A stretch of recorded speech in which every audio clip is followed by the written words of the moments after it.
எல்லாத்துக்கும் வணக்கம். எல்லோரும் நல்லா இருப்பீங்கன்னு நினைக்கிறேன். நான் நல்லா இருக்கேங்க.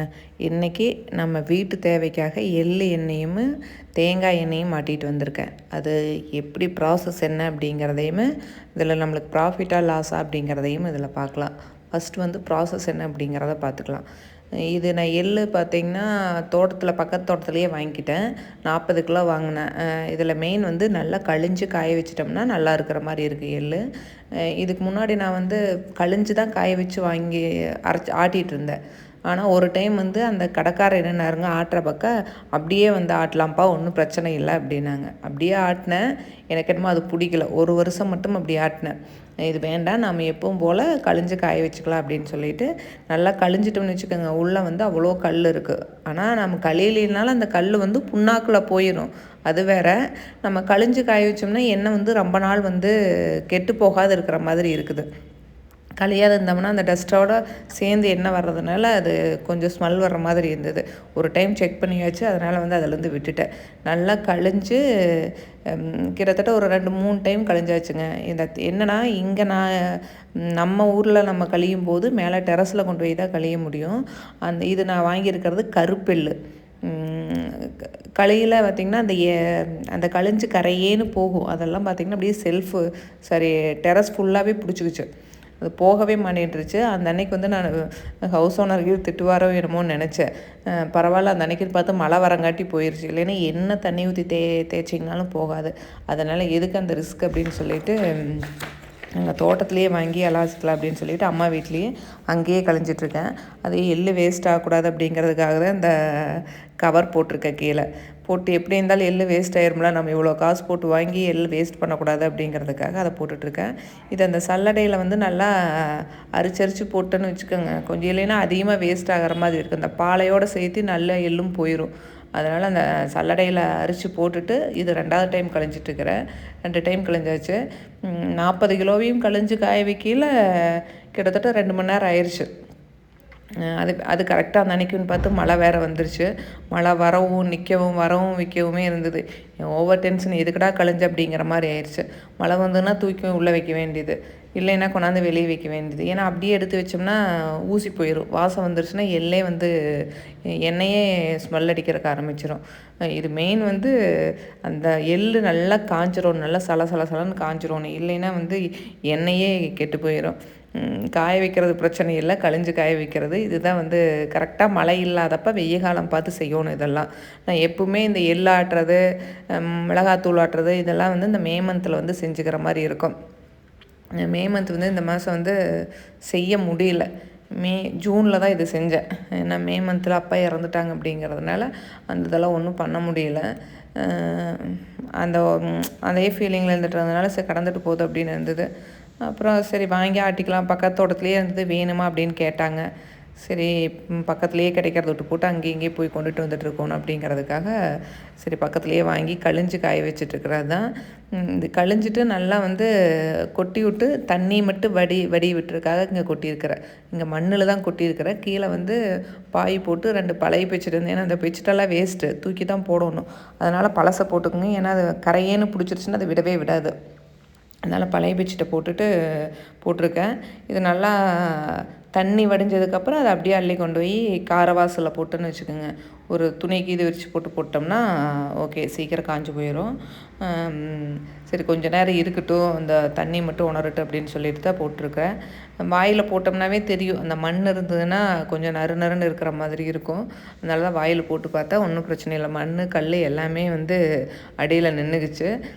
இதில் எவ்வளோ கல்லுங்கிறீங்க, ஒரு 2 கையளவுக்கு கல் இருந்துச்சு. மண் வந்து தண்ணியோடு சேர்ந்து போயிருக்கும். கல் மட்டும் அடியில் நின்றுச்சு. கல்லுனா குட்டி குட்டி கல்லுகள் நிறையா இருக்கிற மாதிரி இருக்கும். சரி காய வச்சாச்சு. இதுக்கு மெயின் வந்து கருப்பட்டி போட்டு மாட்டலாம், எள்ளெண்ணெய்க்கு ப்ளஸ் நாட்டு சக்கரை போட்டு மாட்டலாம். நாம் இன்றைக்கி வந்து கருப்பட்டி அப்படிங்கிறது பக்கத்தில் கிடைக்கல. அதுக்குன்னு தனியாக ஒரு பக்கம் போக வேண்டியது இருந்தது. அந்த போகிற அளவுக்குலாம் டைம் இல்லை. சரி நம்மளுக்கு சுத்தமாக இருந்தால் போதும் அப்படின்னு சொல்லிட்டு நாட்டு சக்கரை போட்டு தான் ஆட்டினேன். 10 கிலோவுக்கு நம்மளுக்கு 1 கிலோ நாட்டு சக்கரை இல்லை 1 கிலோ கருப்பட்டி அப்படிங்கிற மாதிரி போடுற மாதிரி இருக்கும். இது லாஸ்ட்டாக கழிஞ்சது. பால் அதிகமாக இருக்கும்ல, பாலையெல்லாம் போயிருங்க அப்படி ஊற்றணுமா, சும்மாவே ஊற்றணும்னு வச்சுக்கோங்க. பால் அப்படியே பாலையோடு சேர்த்து நல்ல எள்ளும் சேர்ந்து போயிடும். அதனால் வந்து அந்த சல்லடை வச்சு இது பண்ணிகிட்ருக்கேன். இந்த சல்லடையெல்லாம் வந்து நாங்கள் சிறுசாக இருக்கையில் எள்ளு சலிக்கிறதுக்காக வாங்கினது. 2 சல்லடை இருக்கும். ஒன்று எள்ளு சலிக்கிறதுக்கு ஒன்று, ஒன்று மண் சலிக்கிறதுக்கு ஒன்று இருக்கும். அந்த மண் சலிக்கிறதுக்கு இருக்கிறது குட்டி குட்டி ஓட்டையாக இருக்கும். அதில் சலிச்சோம்னா மண் மட்டும் உளுந்துரும். இன்னொன்றில் சலிச்சோம்னா எள் உளுந்துரும். மேலே கல்லெல்லாம் இருந்துச்சுன்னா அப்படியே நின்றுக்கும். நாங்களாம் சிறுசாக இருக்கையில் இது எங்கள் ஆத்தா வாங்கி கொடுத்தது. அப்படியே பத்திரமா இருக்குது. இப்போல்லாம் யார் எங்களுதே பார்த்திங்கன்னா எள், கடலை எல்லாமே போடுவோம். எல்லாமே இது பண்ணிகிட்டு இருந்தேன். இப்போல்லாம் ஒருத்தரும் போடுறதில்ல. எப்பாவது யாராவது ஒருத்தர் போடுவாங்க பக்கத்தில் அப்படிங்கிற மாதிரி இருக்குது. அவங்ககிட்ட வாங்கிக்கிற மாதிரி இருக்குது. ஏன்னா வேலை செய்கிறதுக்கெலாம் பால் கிடைக்கிறதில்ல. மெயினாக வந்து இந்த ரோட்டு வேலைக்கு போயிடுறதுனால 100 நாள் வேலைக்கு போயிடுறதுனால யாருமே அதிகமாக வர்றதில்ல. அப்புறம் வேலையும் செய்ய முடியறதில்ல. இப்போ இருக்கிறவங்கனால வேலை செய்ய முடியறதில்ல. எல்லா பசங்கள்லாம் வந்து வெளியே போய் செட்டில் ஆகிட்டாங்க. வயசாயிருச்சு. இனி அவங்க சும்மா வந்து மாட்டை மட்டும் பார்த்துக்கிட்டு அப்படியே தென்னை மரத்தை பார்த்துக்கிட்டு இருக்கிற மாதிரி தான் இருக்குது. அதனால் யாருமே இந்த மாதிரி ரிஸ்க்கான வேலைகளுக்கெல்லாம் போகிறதில்ல. அங்கே பாருங்களேன் எவ்வளோ கல் இருக்குது பாருங்களேன். கல் கொஞ்சம் மண்ணும் அப்படியே நிற்கிது. அதெல்லாமே வேஸ்ட்டு. அப்படியே போட்டு ஆட்டினோம்னா அப்படியே தான் இருக்கும். இருந்தாலும் புண்ணாக்கோட போயிருன்னு வச்சுக்கோங்க. அதனால் நல்லா கழிஞ்சு காய வச்சிட்டோம். நம்மளுக்கு கொஞ்சம் திருப்தியாக இருக்குது. நம்ம வீட்டுக்கு செய்கிறது சரி 1 மணி நேரம் வந்து டைம் ஆகிறத பார்த்துக்கிட்டு இருந்தோம்னா என்ன பண்ணுறது, நம்மளுக்கு நல்லதாக வேணுமில்ல என்ன அப்படிங்கிறதுக்காக தான் இது செஞ்சாச்சு. இனி வந்து இதுக்கு எவ்வளோ செலவாச்சு என்ன அப்படிங்கிறதையெல்லாம் பார்க்கலாம்.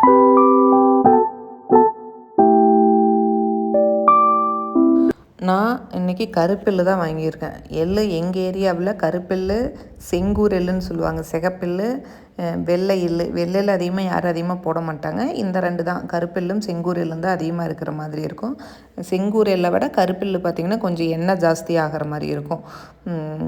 ஆனால் எண்ணெய் கொஞ்சம் கலர் வந்து கருப்பாக இருக்கிற மாதிரி இருக்குது கருப்பெல்லு. செங்கூர் எள்ளுங்கிறது கொஞ்சம் கருப்பு இல்லாமல் ப்ரௌன் கலர் மாதிரி இருக்கிற மாதிரி இருக்குன்னு வச்சுக்கோங்களேன். அவ்வளோதான் 2 டிஃப்ரெண்ட். ஆனால் என்னென்ன அதிகமாகிறது தான் நம்ம பார்க்க முடியும். கருப்பில் தான் நான் இன்றைக்கி வாங்கியிருக்கேன். எவ்வளோ வாங்கியிருக்கிறேன் அப்படிங்கிறத பார்க்கலாம். நான் இன்றைக்கி 40 கிலோ வந்து கருப்பில் வாங்கினேன். 1 கிலோ வந்து 130 ரூபா அப்படிங்கிற ரேஞ்சில் வாங்கினேன். 130 ரூபா அப்படின்னா நம்மளுக்கு 130 டு 35 135 1 கிலோ 135ன்னா 40 கிலோ வாங்கினேன். அதுக்கு 5400 ரூபா எள் மட்டும் வாங்கினது. இதில் கருப்பட்டி போட்டால் ஒரு ரேட்டு, நம்ம நாட்டு சர்க்கரை போட்டால் ஒரு ரேட்டு. நான் கருப்பட்டி போட்டால் என்ன ரேட்டு அப்படிங்கிறத நான் சொல்கிறேன்.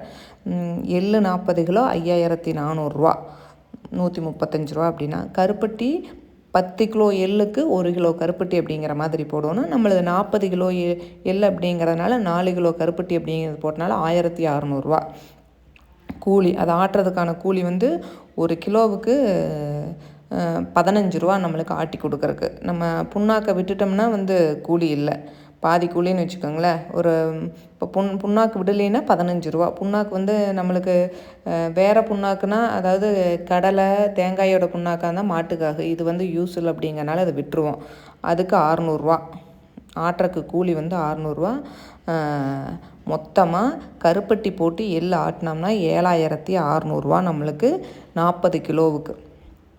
40 கிலோ எள் வாங்கினோம்னா நம்மளுக்கு கிட்டத்தட்ட வந்து 18 கிலோவில் எண்ணெய் கிடச்சிருச்சு. 18 கிலோங்க, 18 லிட்டர் கிடையாது. 18 கிலோனா நம்மளுக்கு வந்து அதில் 20 லிட்டர் எண்ணெய் அப்படிங்கிற மாதிரி கணக்கு. 20 லிட்டரில் ஒரு அரை லிட்டருக்கு மேலே அந்த கசடெல்லாம் போயிடும். ஏன் 19னே கிடச்சிக்குங்க. மொத்தமாக நம்மளுக்கு 19 லிட்டர் வந்து எண்ணெய் கிடச்சிருக்கு.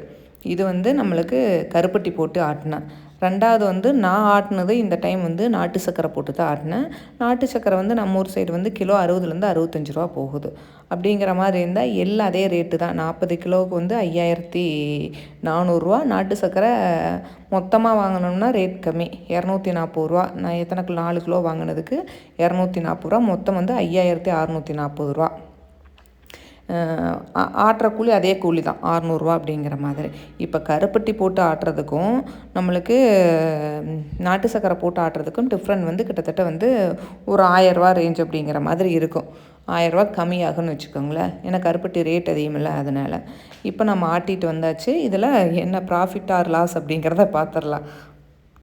ஆனால் என்ன இதனுடைய அந்த கசடு, அதாவது புண்ணாக்குன்னு சொல்லுவாங்கள்ல, அந்த புண்ணாக்கு என்ன யூஸ் அப்படிங்கிறது தெரியல, எங்கே கொண்டுட்டு போகிறாங்கன்னு தெரியல. ஆனால் அவங்க கடைக்காரருக்கு வந்து யூஸ் இருக்குங்காட்டி தான் அதை வாங்கி வச்சுக்கிறாங்க. இதே நம்ம புண்ணாக்கு வேண்டாம் அப்படிங்காட்டி நம்மளுக்கு ஆட்டுற கூலி அப்படிங்கிறது இல்லை. புண்ணாக்கு வேணும் அப்படின்னா, அதாவது கடலை தேங்காயெல்லாம் ஆட்டினோம்னா அதுக்கு கூலி வந்து 600 700 ஒவ்வொன்றுக்கு ரேட் வேறேங்க. எள்ளாட்டினா வந்து கூலி வேறு, கடலை ஆட்டினா கூலி வேறு, தேங்காய் ஆட்டினா கூலி வேறு. அதனால் ஒவ்வொன்றுக்கும் ஒவ்வொரு ரேட் அப்படிங்கிறதுனால அது தெரியல. நம்ம எள்ளு மட்டும் ஆட்டிட்டு வந்தேன். கடலைக்கு வந்து 12 ரூபாய், சாரி தேங்காய்க்கு வந்து 12 ரூபா ஆட்டுறக்கு. இதில் தேங்காய் எண்ணெயும் பார்த்திங்கன்னா 100லேருந்து 120 காய் உடச்சி வச்சுருந்தேன். அதையும் சேர ஆட்டிகிட்டு வந்தல அப்படின்னு சொல்லிட்டு 120 காய் உடச்சி வச்சதுக்கு கிட்டத்தட்ட 9 லிட்டர் வந்து நம்மளுக்கு எண்ணெய் கிடச்சிது. தேங்காய் எண்ணெய் இந்த வருஷம் ஃபுல்லாக 20 லிட்டர் நல்லெண்ணெய், 9 லிட்டர் பார்த்திங்கன்னா தேங்காய் எண்ணெய். அந்த கடலை வாங்கி ஆட்டுறதுக்கு எனக்கு டைம் கிடைக்கல. அதனால் வாங்கி ஆட்ட முடிஞ்சால் ஆட்டணும், இல்லைன்னா வந்து ஒரு 5 லிட்டர் மட்டும் வாங்கிக்கிட்டேன் எனக்கு போதும்னு நினைக்கிறேன். ஏன்னா ஒரு வருஷத்துக்கு 5 லிட்டர் எனக்கு போதுங்க. வேறு எதுவுமே செய்ய மாட்டேன். பூரி சுடுறது இந்த மாதிரி ஐட்டம் பொரிக்கிறதுக்கு மட்டும்தான் வந்து கடலெண்ணெய் யூஸ் பண்ணுவேன். அப்புறம் அந்த தக்காளி சாப்பாடு செஞ்சோம்னா ஒவ்வொரு நாளைக்கு நெய் ஊற்றி சாப்பிடுவோம், இல்லைன்னா கடலெண்ணெய் ஊற்றி சாப்பிடுவோம். அதுக்காக அந்த கடலெண்ணெய் அப்படிங்கிறது. இந்த டைம் வந்து தேங்காயும் உடச்சி ஆட்டியாச்சு. தேங்காய் எண்ணெய் வந்து கம்மியாக இருக்கும், கடலெண்ணெய் அதிகமாக இருக்குது வருஷம். இந்த வருஷம் வந்து கடலெண்ணெய் கமிச்சிட்டு தேங்காய் எண்ணெய் வந்து அதிகமாக ஆட்டிக்கிட்டேன். ஏன்னா தேங்காய் வந்து தோட்டத்துலேயே இருந்து தான், தேங்காய் எண்ணெயே ஆட்டிக்கலாம் அப்படின்னு சொல்லிட்டு ஆட்டியாச்சு. நான் அந்த 3 எண்ணெயுமே வீட்டுக்கு யூஸ் பண்ணுவேங்க. சாப்பாடு செய்கிறதுக்கு, குழம்பு, ரசம் எல்லாம் தாளிக்கிறதுக்கு. ஒரு நாளைக்கு நல்லெண்ணெய் யூஸ் பண்ணால், ஒரு நாளைக்கு கடலெண்ணெய், ஒரு நாளைக்கு வந்து தேங்காய் எண்ணெய் அப்படிங்கிற மாதிரி இருக்கும். இல்லைன்னா குழம்புக்கு தேங்காய் எண்ணெய் ஊற்றுனா ரசத்துக்கு வந்து கடலெண்ணெய் ஊற்றுவேன். மாற்றி மாற்றி தாளிக்கிற மாதிரி இருக்கும். எல்லா எண்ணெயுமே சேர்த்திக்கணும் அப்படிங்கிறதுக்காக எல்லா எண்ணெயுமே நான் செய்வேன். இப்போ எல்லாமே பார்த்தாச்சு. இதில் ப்ராஃபிட்டாக லாஸாக அப்படிங்கிறதையும் பார்த்துடலாம். நான் எவ்வளவு 40 கிலோ எள்ளு வாங்கினா அதில் வந்து 18 கிலோ நம்மளுக்கு கிடச்சிது எண்ணெய். கிலோ 18 கிலோ எண்ணெய் கிடச்சிது. அதாவது 19 கிலோ 20 கிலோ வருங்க, 20 லிட்டர் வரும், சாரி 18 கிலோ எண்ணெய் கிடச்சிது. அதில் நம்மளுக்கு 20 லிட்டர் வந்து நல்லெண்ணெய் கிடச்சிது. 20 லிட்டரில் கசடெல்லாம் பார்த்திங்கன்னா 1/2 லிட்டர் தான் போகும். நம்ம 1 லிட்டருனே போட்டுக்கலாம், 19 லிட்டர்னு வச்சுக்கலாம். நம்ம கையில் இப்போ 19 லிட்டர் எண்ணெய் வந்து பியூரான எண்ணெய் நம்ம கையில் இருக்குது. சரி, ஓகே. 19 லிட்டருக்கு நம்ம ஏரியாவில் ஒரு கடையில் 450 ரூபா, ஒரு கடையில் 500 ரூபா ரேஞ்ச் வந்து நல்லெண்ணெய் போகுது. ஆனால் அது ஒரிஜினல் எண்ணெயா அப்படிங்கிறது கிடையாது. இது வந்து கருப்பட்டி போட்டு ஆட்டினது எண்ணெய்ன்னு வேறு சொல்கிறாங்க. அதுவும் எனக்கு தெரியல. நமக்கு பார்த்தா தானே அதை உண்மைன்னு ஒத்துக்க முடியும். நம்ம பார்க்குற வரையில் நம்மளால் அதை ஒத்துக்க முடியாதுங்க. சரி, 19 லிட்டருக்கு 450 ரூபா அப்படின்னு போட்டோம்னா நம்மளுக்கு 8550 ரூபா கிடைக்குது. டோட்டலாக வந்து 8550 ரூபா நம்ம கொடுத்தா தான் நம்மளுக்கு வந்து இப்போ நான் 19 லிட்டர் எண்ணெய் வாங்கிட்டு வீட்டுக்கு கொண்டு வர முடியும். நாம் இப்போ என்ன பண்ணிட்டோம், 7600 ரூபாய்க்கு எல்லாமே பண்ணிட்டோம். இதில் நம்ம கூலி இல்லை, நம்ம வீட்டுக்கு செய்கிறதால நம்ம கூலி இல்லை. 8550 ரூபா, 7600 கிட்டத்தட்ட அப்ராக்சிமேட்டாக சொன்னால் 1000 ரூபா, அக்யூரேட்டாக சொன்னால் 950 ரூபா நம்மளுக்கு வந்து ப்ராஃபிட். லாஸ் கிடையாது, ப்ராஃபிட். நம்மளுக்கு 500 ரூபாயினே போடுங்க. நம்ம செஞ்ச கழிஞ்சு காய் வச்சது கொண்டு ஆட்டிகிட்டு வந்தது அது இது நம்மளுக்கு ஒரு 500 ரூபா எடுத்துக்கோங்க. குறைஞ்சது 1000 ரூபா வந்து நான் இதெல்லாமே ரேட் கம்மியாக போட்டிருக்கிறேன். 1000 ரூபா நம்மளுக்கு நிற்கும், எல்லா செலவும் போக. எண்ணெயும் நல்லெண்ணெய், லாஸில் நம்மளுக்கு ப்ராஃபிட்டு. ஒரு வருஷத்துக்கு பிரச்சனை கிடையாது. அப்படிங்கலாம் நம்ம உடம்புக்கு நல்லது எதுவோ அதை தானே பார்த்து செஞ்சுக்க முடியும். இது வந்து எல்லாத்துனாலையும் செய்ய முடியாதுங்க. யாருக்கு டைம் இருக்குதோ அவங்கனால மட்டும்தான் செய்ய முடிகிற மாதிரி இருக்கும்.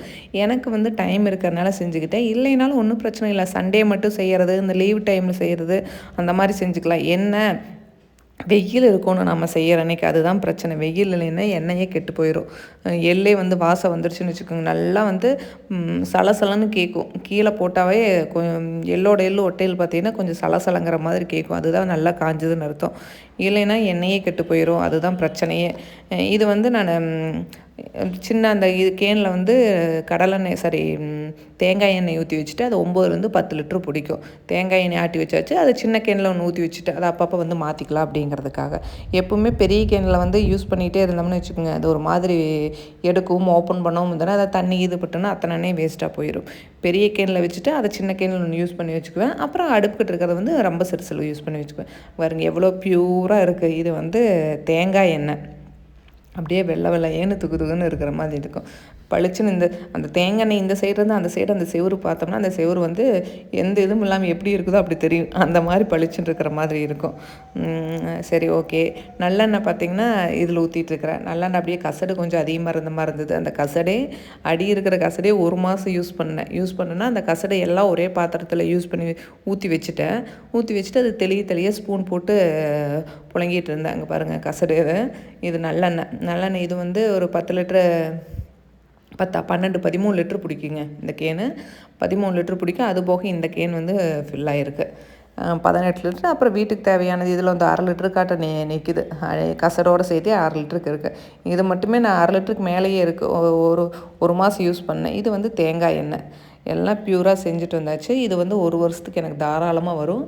இதில் இது வந்து தேங்காய் எண்ணெயினுடைய கசடு.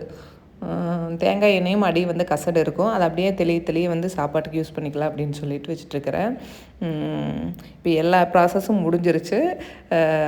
இந்த சின்ன பாட்டில் இருக்கிறது வந்து போன வருஷம் ஆட்டின எண்ணெய், தேங்காய் எண்ணெய். எள்ளெண்ணெயும் 1 லிட்டர் வந்து போன வருஷம் ஆட்டினது மீதி இருந்தது. அந்த 2ம் இப்போ யூஸ் பண்ணிகிட்ருக்கிறேன். இன்னும் வந்து இப்போ ஆட்டிகிட்டு இருந்தது நான் டச் பண்ணவே இல்லை. அதுக்கு முன்னாடி அந்த கசடே, அந்த அடிவண்டல் கசடு மீன்ஸ் அந்த அடிவண்டல் தெளிஞ்சு வர அதை யூஸ் பண்ணிகிட்டு இருந்தேன். அதுவே 1 மாதம் யூஸ் பண்ணியாச்சுங்க. சூப்பராக நல்லபடியாக எல்லாம் ஆட்டிகிட்டு வந்தாச்சு நான்.